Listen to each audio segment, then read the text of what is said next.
Welcome to cooking and fashion channel. Please subscribe and like and share with friends. Hello अस्सलाम वालेकुम मेरे प्यारे viewers, उम्मीद करती हूँ आप सब खैरियत से होंगे, खुश होंगे, ठीक होंगे, मज़े में होंगे। तो आज मैं आपको भुना हुआ पिसा हुआ ज़ीरे की रेसिपी दूंगी। ये मैंने ज़ीरा लिया है, ये 6 टेबल स्पून है भर के, और इसको मैं रोस्ट करूँगी।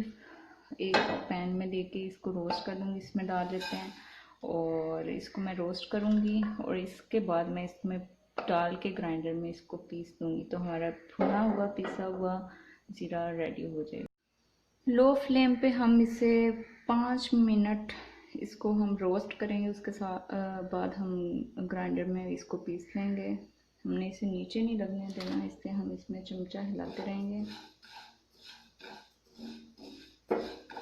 ये बहुत अच्छी खुशबू देता है भुना हुआ। आप इसको भून के फिर पीसिएगा और आप इसे सब्ज़ी में किसी भी खाने में इसको डाल सकते हैं जब ये पीसा होगा। तो मैंने इसे रोस्ट कर लिया है, ये देखें, ये इस तरह का डार्क ब्राउन हो गया। अब हम इसे ग्राइंडर में पीस लेंगे। मैंने इसे ब्लेंडर जार में डाल लिया है। अब हम इसे 2 से 3 मिनट के लिए ब्लेंड करेंगे। तैयार है हमारा भुना हुआ पिसा हुआ ज़ीरा। तो अगर आपको मेरी ये वीडियो अच्छी लगी तो प्लीज़ मेरे चैनल को सब्सक्राइब करें, साथ बेल आइकन को प्रेस करें, मेरी वीडियो को लाइक करें और ज़्यादा से ज़्यादा अपने फैमिली मेम्बर्स के साथ शेयर करें। तो अपना ख्याल रखिएगा। अल्लाह हाफिज़।